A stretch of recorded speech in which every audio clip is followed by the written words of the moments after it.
thank you very much for being with us. First of all, of course. Our thoughts are with you, your city, your residents. What has been the damage? Yeah, thank you, Andrea. And really, my thoughts and our community's collective thoughts and prayers are going out to our neighbors to the west in the Panhandle region down by the coast. So many of the folks in my city have homes down there. We often visit that area of the state, and the pictures and the images coming in there have been devastating. Obviously, our issue here in my part of the state, just a little further east of that, is the issue of wind. We are a tree city USA, which covered almost 50% of my community by trees. Many of those trees, by the thousands, came down yesterday, taking out power lines, landing on homes and on vehicles and on property. Obviously, we're thankful because we can replace property. We can't replace lives. And so far, we've had no report of any loss of life in our city. Where we are now, Andrea, is we've got about 110,000 of our utility customers that are out of power. Today's priorities has been to clear the roads, making sure that emergency vehicles and other response vehicles can get safely into our neighborhoods. Obviously, we'll then move on to try to get some sense of normalcy back up, businesses opened, roads cleared, and obviously power restored. This is one of the largest and most impactful storms that we've seen in this part of the state in over a century, and so it will take some time to recover. But we're counting our blessings today because we know it could have been a lot worse for us. Indeed. And what do you think in terms of the time before people can get power back, and how much pressure is on you? You're a candidate for statewide office, obviously, the mayor of a major city.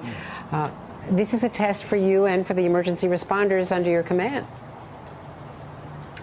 Yeah, well, I'll just say, first of all, we've got some of the best, hardest working, most dedicated staff, honestly, you could ask for.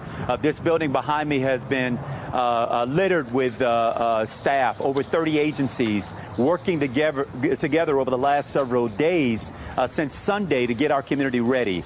Today, Andrea, we had over 100 linemen hit the streets, getting power back restored, rebuilding our grid system.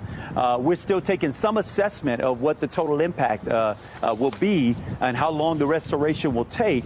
But as I said before, we've got our life, health, and strength. We're counting our blessings here, and clearly we're going to get back up to snuff and up to speed and people back restored. It may take a few days, but we're certainly on the task. And what has the federal response been so far? You know, how would you grade what Washington has done for Florida? Well, I tell you, my office has been in touch with the White House. We've been in more increased touch with Governor Scott's office. In fact, I just got off the phone with him a few minutes ago, just touching bases on what's been done, what his assessment and our assessment has been. Certainly here at the state level, we're trying to work in concert with each other and are hopeful that when it comes to getting our FEMA assistance, that will be wholly in place when we need to call upon it.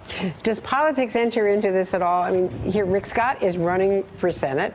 He's a Republican. You're running to replace him. You're in a tough race.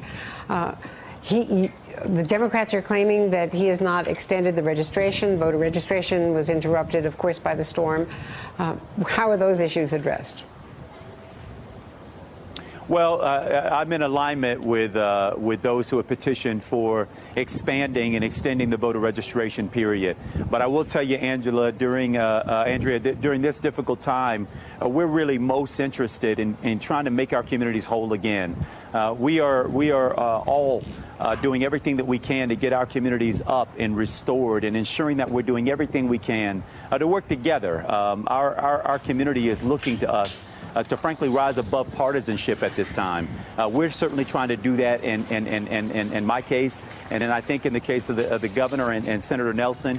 And I'm hopeful that the political cooperation with each other will continue while we get our communities back up to 100%. Well, thank you so much, Mayor Gillum. It's really great to talk to you today and hear that you're at least getting back up online, and the community is working together. And be safe out there on the campaign trail as well. Thank you.